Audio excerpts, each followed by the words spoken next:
Bismillahirrahmanirrahim. Assalamualaikum warahmatullahi wabarakatuh.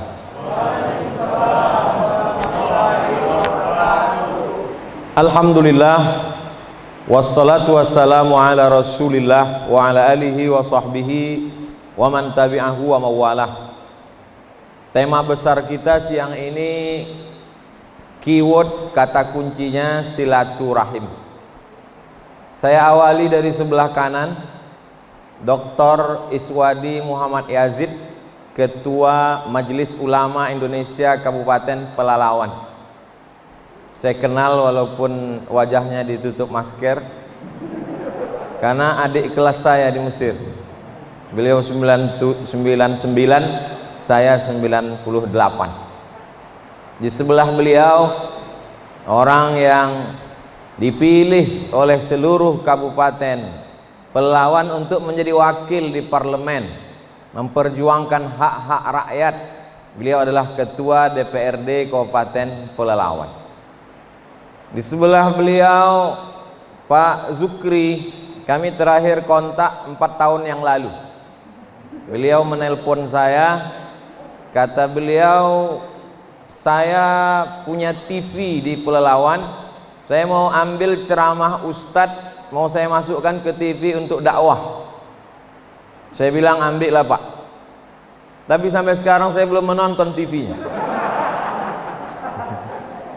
Beliau menjadi Bupati Kabupaten Pelalawan nanti 10 Ramadan 22 April. Kemudian Pak Bambang SHMH, Ketua Pengadilan Negeri Pelalawan. Lalu kemudian orang tua kita, sahabat juga, pemimpin kita, Pak Haris, Bupati Kabupaten Pelalawan. Lama berkenalan baik. Alhamdulillah silaturahim sampai hari ini masih terjaga, terpelihara dengan baik. Di sebelah beliau Dr. Faisal Saleh LC MA PhD, doktornya 2 kali, sekali di Malaysia, sekali di Jakarta.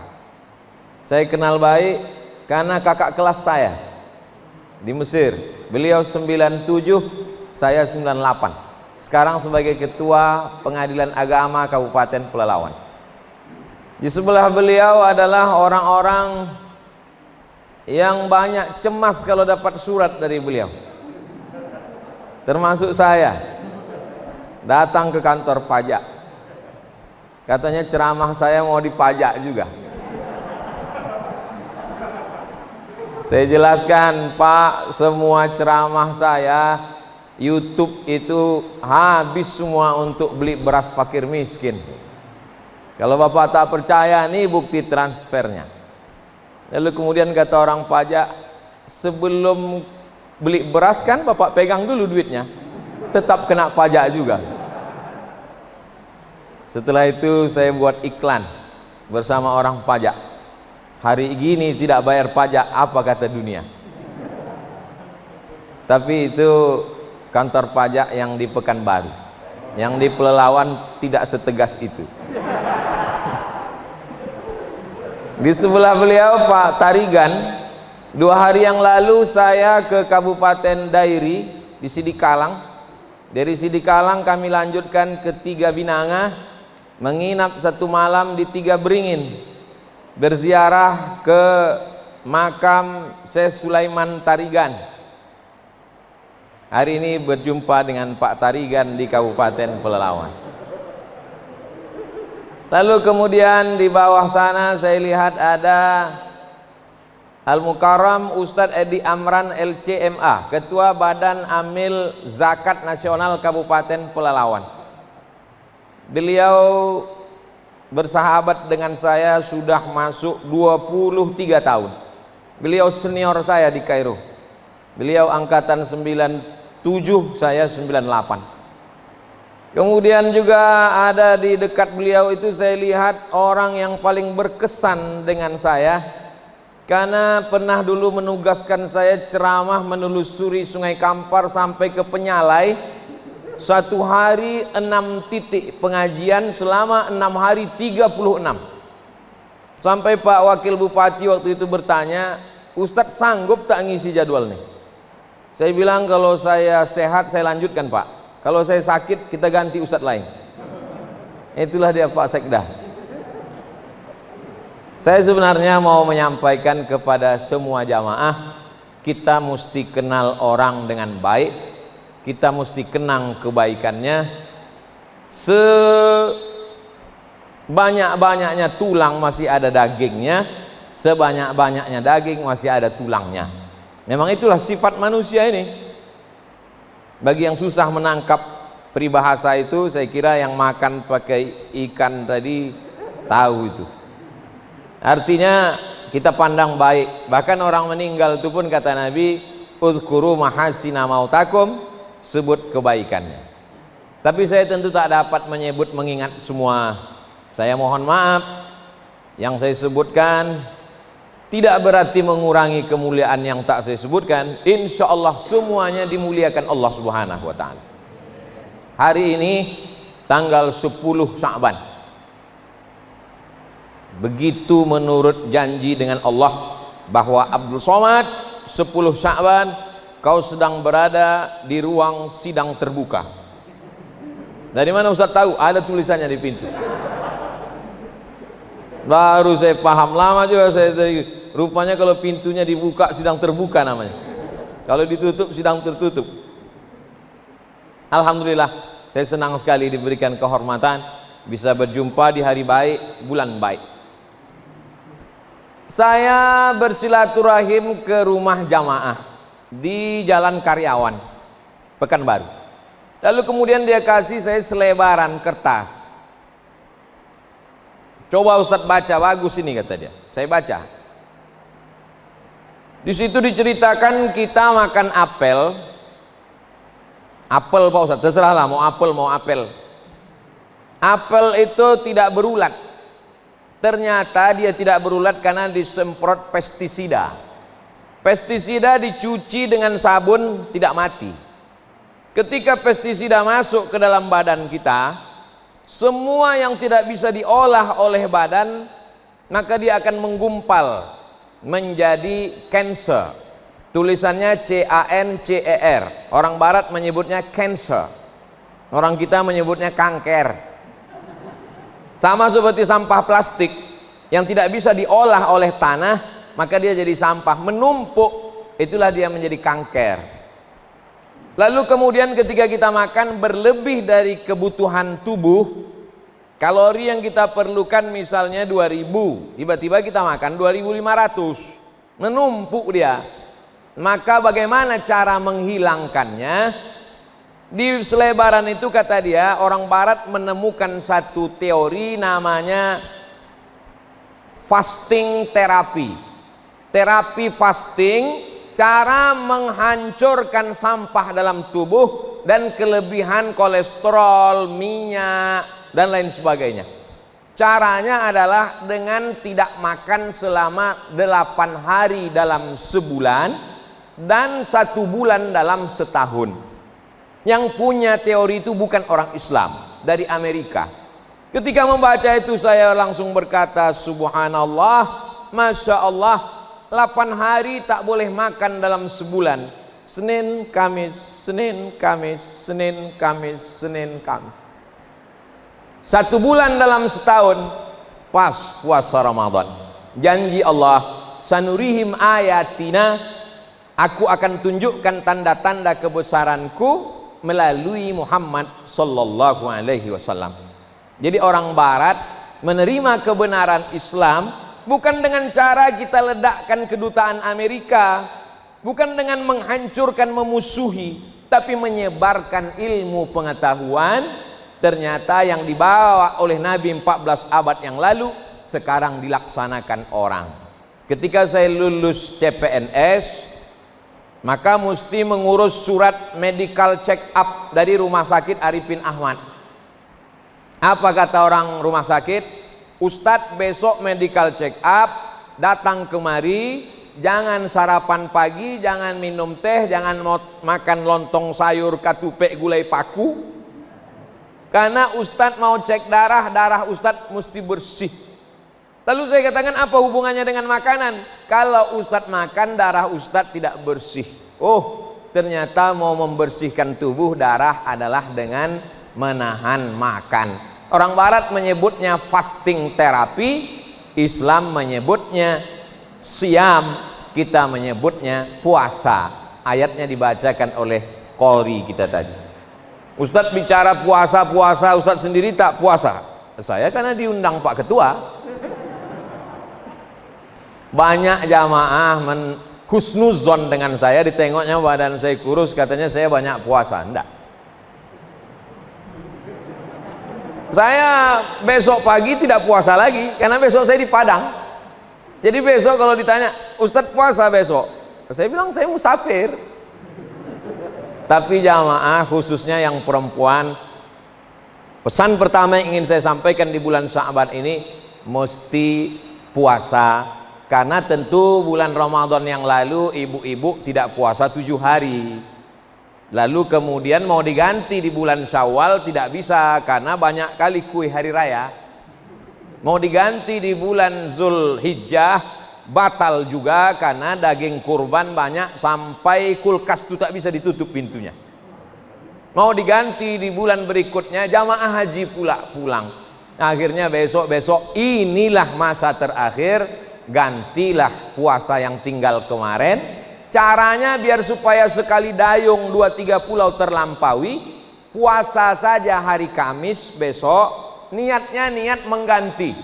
Aku niat puasa mengganti yang tinggal kemarin, maka otomatis dapat 2, qodoknya lunas dan dapat pahala puasa Kamis.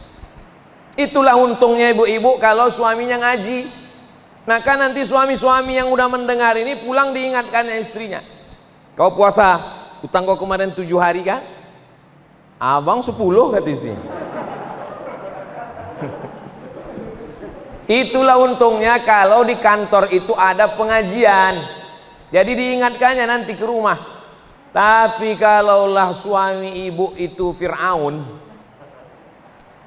tapi saya yakin insya Allah ibu ini orang baik-baik semua. Bapak itu pun di rumah tidaklah sampai macam Fir'aun, setengah-setengah aja mungkin. Kita doakan semuanya jadi baik, hijrah insya Allah, taubat nasuha. Karena masalah hutang puasa ini tak bisa dibayar pakai tahajud, Bu.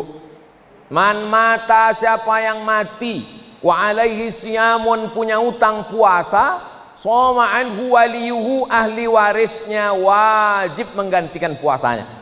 Jadi almarhumah emak saya meninggal umur 70 tahun. Jadi saya tanya itu, Mak, ada tak tinggal puasa waktu muda dulu? Ada, kata dia. Sudah diganti?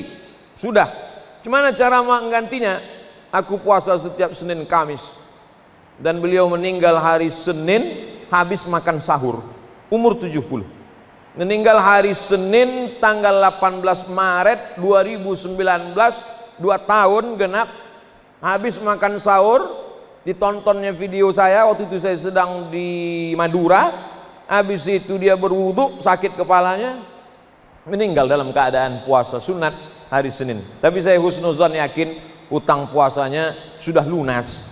Karena perempuan itu dia utang itu disebabkan oleh kita, anak-anaknya. Mengandung 30 hari tak puasa, menyusukan tahun pertama 30 hari tak puasa, menyusukan anak 2 tahun 30 hari tak puasa. Saya 90 hari, adik saya 90 hari, karena kami adik-beradik 2 orang. Bayangkan kalau anaknya susun paku, do re mi fa sol la si do fa mi re do. Mau diganti puasa tahun lalu, lahir pula adiknya lagi. Bukan berarti Allah itu kejam, tidak. Sebenarnya Allah mau kita sehat walafiat, sehat fisik. Jadi saya tadi sebelum makan tolak-tolakan dengan Pak Ketua. Kata Pak Ketua, Ustadz Somad. Habis itu saya tolak Pak Ketua menolak Pak Bupati. Saya habis itu Pak Bupati duluan. Saya tak mau duluan, saya tak mau jamaah menengok nasi saya. Nah, jadi begitu Pak Bupati duluan, tentu kita ikut standar kepala daerah kan. Alhamdulillah, banyak jamaah kalau saya duluan ngambil nasi, dia ambil sedikit. Karena dia tengok Ustadz ambil sedikit, dia tak tahu saya makan bukan sedikit, sedikit makan. Kadang satu hari itu kadang sampai 5 acara, macam-macam, dari mulai lontong, lalu kemudian macam-macam. Tapi rasanya selama saya di Pelalawan baru inilah dikasih nasi lewat ini, nasi liwet, nasi lalu kata orang Melayu. Apa kata Pak Zukri tadi, ini kalau tempat kami nasi goreng kampung ini kata begitu. Artinya kita disuruh Allah Ta'ala makan, kulu, makanlah silakan, tapi ada batasnya karena dia lebih jadi penyakit. Jadi kita pahami bahwa Allah tidak mau mempersulit kita, tapi di balik puasa itu adalah kesehatan. Nanti ibu-ibu, bapak-bapak nonton di YouTube, ada ceramah idzan tasafa Sya'ban fala tasu. Kalau sudah pertengahan nisfu Sya'ban jangan puasa lagi. Insya Allah hari ini 10, Kamis 11, Jumat 12, Sabtu 13, Ahad 14, malamnya malam nisfu Sya'ban. Jadi ada kesempatan untuk mengganti puasa ini beberapa hari lagi. Tapi nanti setelah nisfu Sya'ban muncul masalah. Karena kata Nabi, kalau sudah nisfu Sya'ban jangan puasa lagi. Maka yang tidak boleh puasa setelah nisfu Sya'ban itu memulai puasa sunnat, tak boleh. Adapun melanjutkan yang biasa Senin Kamis atau mengganti puasa utang maka boleh. Mana tahu nanti ibu sedang puasa ditanya orang, oh puasa? Iya. Ini sudah pertengahan nisfu Sya'ban, tak boleh. Kau tak ikut pengajian di sidang terbuka kemarin. Di sana udah disampaikan bahwa setengah nisfu Sya'ban masih boleh puasa dengan syarat pertama memang terbiasa, yang kedua mengganti puasa yang tinggal-tinggal. Jadi silakan aja puasa sampai Ramadan. Apa hikmahnya tak boleh puasa mendadak itu? Supaya jangan terlalu lama puasa, sehingga 30 tambah 15, 45 hari, nanti badannya jadi lemah, tak bisa masuk kantor. Habis Idul Fitri tinggal 3 orang aja yang datang ke pengadilan negeri. Mana pegawai semua? Inilah gara-gara mengundang Ustadz Abdul Somad, lemas semuanya. Nah, ini perlu diluruskan tentang pemahaman keagamaan. Jadi yang pertama yang kita lakukan di bulan Sya'ban ini adalah mengganti puasa yang tinggal-tinggal dulu. Saya diundang ceramah ke satu rumah sakit di Pekanbaru. Jumpa dengan Pak Dokter. Pak Dokter ini sudah divonis kena diabetes mellitus. Ternyata dokter itu banyak juga penyakitnya. Lalu kata dia, saya putus asa. Maka saya makan enak, minum kopi, minum susu, minum teh, gula banyak. Saya pokoknya mau mati aja Pak Ustadz. Dilarang sama kawan saya jangan banyak minum gula. Saya minum gula karena saya pikir dunia harus dinikmati, sakit-sakitlah, yang penting mati. Rupanya tak mati-mati. Sakit makin parah. Akhirnya dia berpuasa Nabi Daud. Hari ini puasa, besok makan. Besoknya puasa, besoknya makan.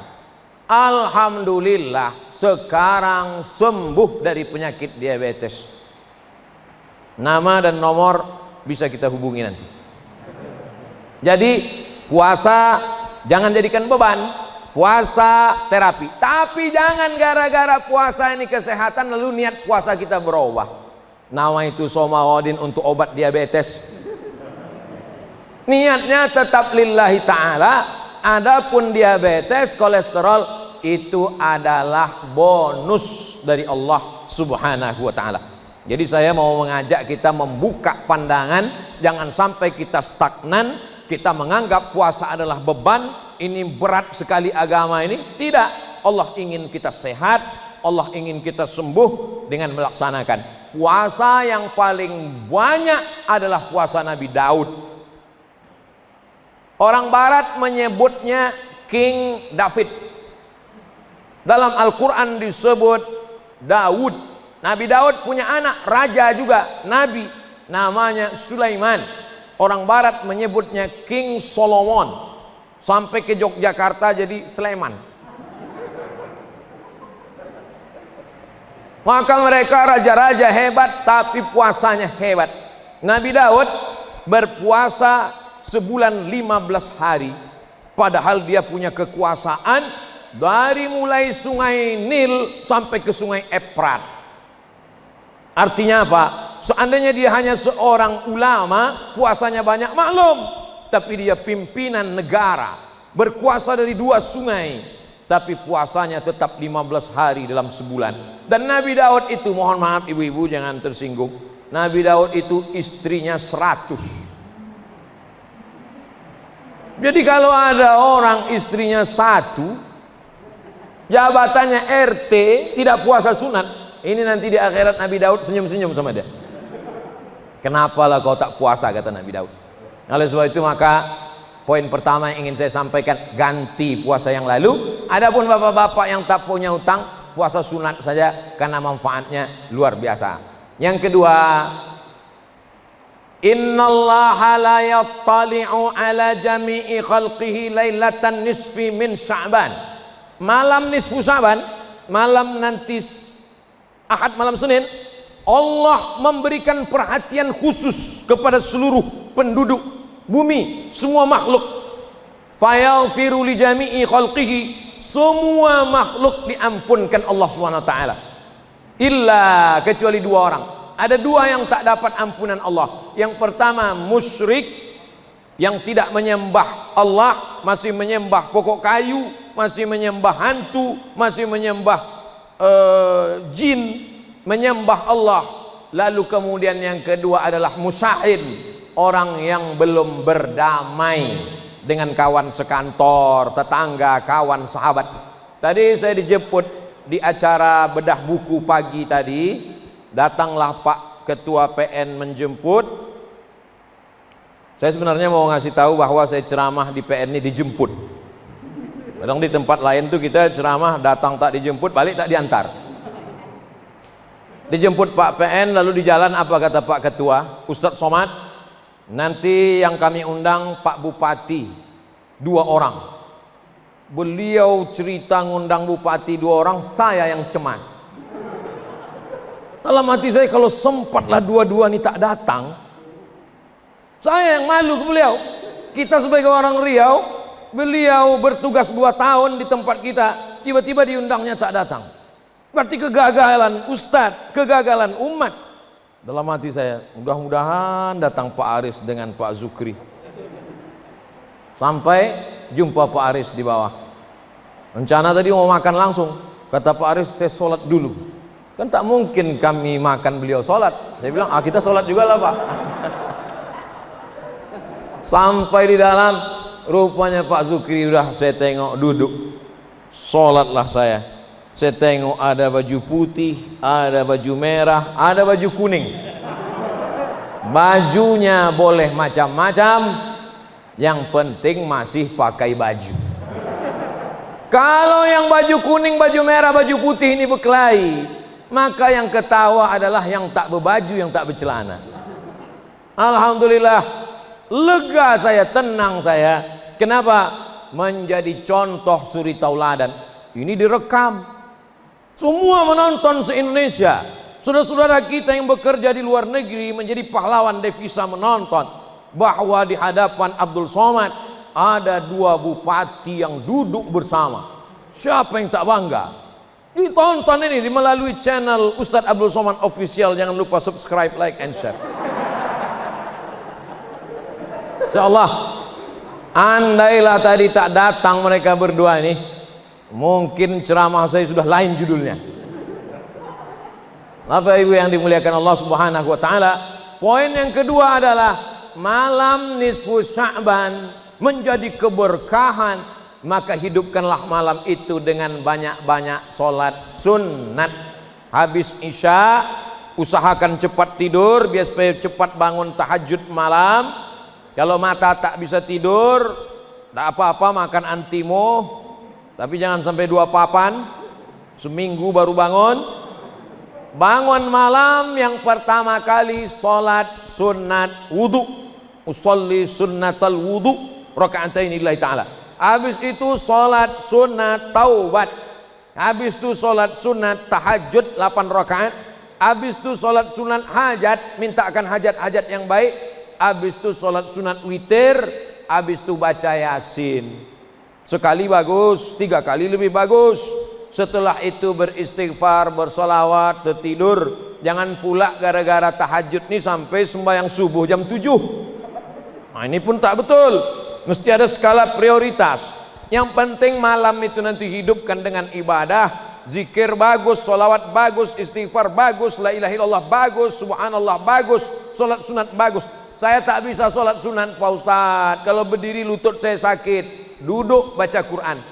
Saya baca Quran pun tak bisa Pak Ustadz, asal nampak huruf ni berkunang-kunang. Pejamkan mata, berzikir. La ilaha illallah 100, selawat 100, istighfar 100. Berzikir pun tak bisa, mati aja lah. Allah kasih kita hidup insya Allah sampai malam nisfu Sya'ban ini. Amin.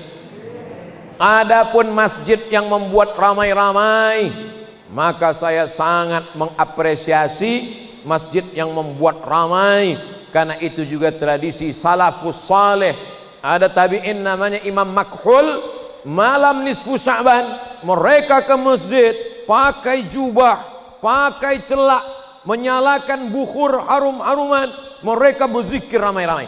Jadi kalau ada masjid yang membuat ramai-ramai, biarkan, namun tetap ikut protokol kesehatan, prokes, jaga jarak, pakai masker, cuci tangan. Sama seperti kita saat ini, jaga jarak, pakai masker. Saya dari tadi kan pakai masker. Ini karena tausiah aja ini. Saya tak pakai masker ini 2, tausiah sama makan. Kalau makan pun pakai masker susah betul dah hidup ini. Nah, itulah kenapa bedah buku tadi dibuat di hotel. Saya jarang mau buat acara di masjid sekarang. Karena kalau udah dibuat di masjid orang ramai tak terkendali. Kalau di hotel 150 tutup pintu. Ada security. Masjid mana bisa kita pasang tutup pintu? Bukan punya kalian ini masjid, kata dia. Ini punya Allah. Ini semua adalah untuk menjaga, sebab kita masih lagi dalam wabah corona COVID-19. Jadi pesan pertama, puasa sunat mengganti puasa qada. Lalu kemudian poin yang kedua adalah dengan menghidupkan malam nisfu Sya'ban dengan berdamai dengan sahabat, kerabat, tetangga, keluarga. Poin yang ketiga adalah membersihkan diri. Jadi di Riau memang ada nama tradisi belimau. Limau. Limau itu Pak Bambang, bahasa Melayunya limau itu jeruk. Jadi kalau mau diterjemahkan berjeruk atau beroren. Cobalah kita lihat bagaimana mencuci lemak di piring. Piring bekas masak ada minyaknya, mencucinya pakai limau. Jadi dulu kita tahu nenek moyang kita belum ada deterjen, belum ada sabun, belum ada sampo. Jadi sebelum masuk bulan Ramadan itu mereka belimau. Kenapa belimau itu dilaksanakan di sungai? Karena memang orang Melayu tinggalnya di tepi sungai. Riau ini dibelah oleh 4 sungai. Sungai Kampar, Sungai Siak, Sungai Rokan, dan di ujung sana Sungai Indragiri. Jadi 4 sungai inilah yang membelah Pulau Sumatera bagian tengah, Riau. Orang Melayu tinggal di tepian sungai ini. Itulah mengapa mereka mandi di tepi sungai. Saya masih ingat waktu kecil itu ditanaklah di dalam periuk tanah. Limau segala limau, jeruk segala jeruk, dengan pinang. Pinang dengan mayang-mayang pinang, lalu kemudian daun-daun harum-harum, lalu digosokkan ke badan. Lama saya baru paham kenapa mereka mandi pakai limau setelah iklan di televisi. Pakailah jus saripati jeruk untuk menghilangkan molekul-molekul yang menggumpal. Sebetulnya dia mau bilang daki aja, payah betul. Yang menggumpal di permukaan kulit Anda. Mau bilang daki aja segan betul. Jadi sebetulnya itu kebersihan fisik. Di kampung-kampung masih ada tradisi seminggu belum Ramadan bersih-bersih. Dan nanti saya ke Langgam, insya Allah tanggal 5 pagi itu ziarah. Jadi ada tradisi di Langgam ziarah kubur ramai-ramai. Jadi sebetulnya kalau saya tangkap filosofinya adalah bersih badan dengan mandi belimau, bersih ziarah kubur dengan mengenang orang mati, supaya karena tujuan dari ziarah kubur itu 3: melembutkan hati, mengingat mati, melelehkan air mata. Lalu kemudian pula dengan berziarah itu bertemu, oh rupanya kamu cucu si Anu ya, iya, tinggal di mana? Di sana. Bertemu pada ziarah kubur itu. Jadi kita ambil positif-positifnya. Lalu kenapa ada sebagian yang memfatwakan haram belimau? Belimaunya tak haram. Yang haram itu baduo diateban. Baduo diateban itu Pak Bambang bonceng-boncengannya. Nah, dari rumah, dari Pekanbaru mau kemana? Belimau, mau bonceng. Orang mandi dulu pakai limau, mandi pakai air, dia mandi pakai keyboard tunggal. Itunya sebetulnya yang apalagi pada wabah corona covid ini, memang ini kalau bisa dihindarkanlah. Tapi tradisi saya cuma mau menjelaskan bahwa orang Melayu, tapi kami kan orang Jawa Pak Ustadz, kami kan orang Karo Pak Ustadz, kami kan orang Mandailing Pak Ustadz. Di mana bumi dipijak, di situ langit dijunjung. Kalau kita sudah tinggal di sini, maka kita menjadi semuanya adalah orang-orang yang memakai adat istiadat ini. Jadi pepatah yang asli itu aslinya. Di mana bumi dipijak, di situ langit dijunjung. Sekarang sudah berubah. Di mana bumi dipijak, di situ awak berkodak. Nah, Bapak Ibu yang dimuliakan Allah Subhanahu wa taala. Jadi ada filosofi berkodak tuh foto. Ya, walaupun sekarang sudah Samsung, sudah apa, tapi orang tetap pakai kodak zaman dulu. Jadi tradisi ini baik sekali, badannya bersih. Bayangkan kalau nenek moyang kita dulu tidak bersih-bersih badan dengan limau waktu mau Ramadan itu. Bayangkanlah bau musola waktu itu, belum ada kipas angin, belum ada parfum, bau ikan salai lah musola itu. Nah jadi dengan belimau itu bersih, hatinya sudah bersih, sudah plong beribadah. Ini poin yang ketiga. Poin yang keempat, mari kita siapkan betul persiapan-persiapan Ramadan. Saya tahu bapak-bapak memang bekerjanya di kantor pengadilan, tapi ada yang jadi pengurus masjid, maka imamnya siapkan. Tak dapat 30 juz 30. Kemudian bilalnya siapkan, minta ke Pak Ketua MUI teks Subhanal Malikil Ma'bud, Subhanal Malikil Mawjud. Nah, jadi jelas apa yang dia baca.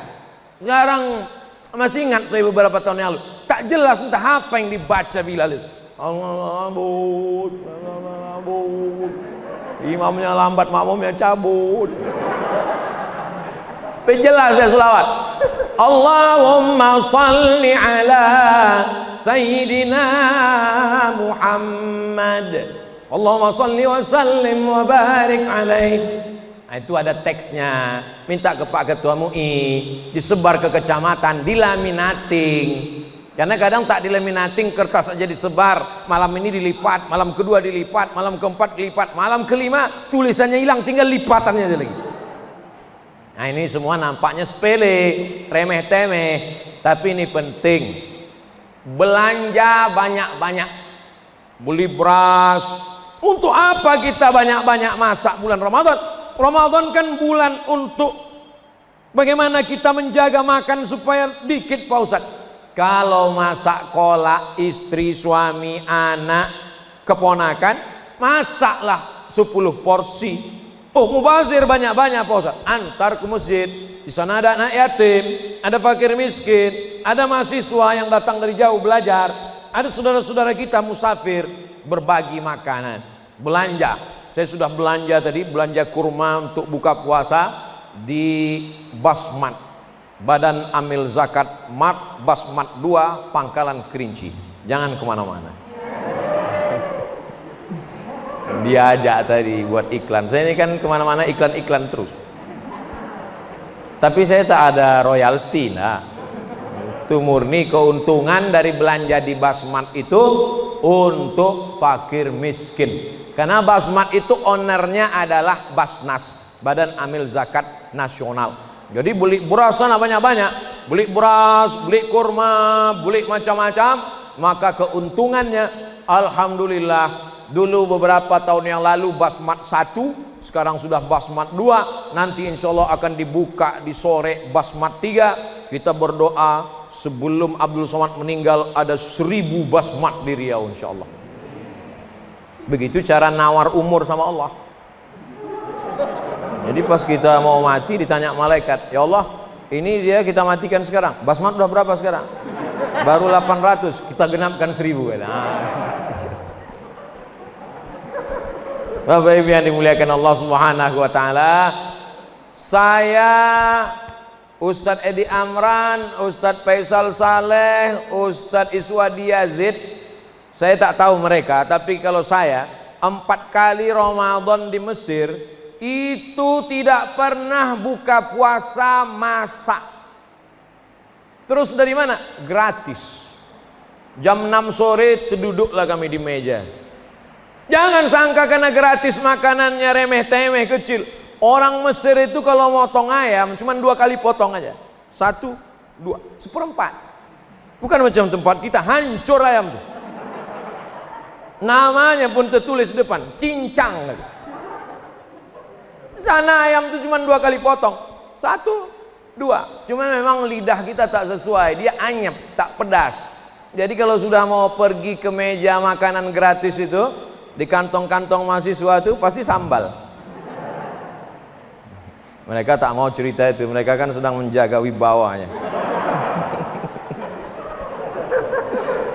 Apa yang dimuliakan Allah. Jadi kerinduan kami di Mesir itu sekarang kami balaskan. Tahun ini kita mesti buat seperti di Mesir. Insya Allah di Pekanbaru kami buat namanya Maidatur Rahman. Begitu dulu tradisi di Mesir. Maidatur Rahman artinya meja makan Tuhan. Karena di situ ada makanan yang kita tak tahu entah dari mana, dikatakan dari Tuhan. Maka siapa saja bebas datang.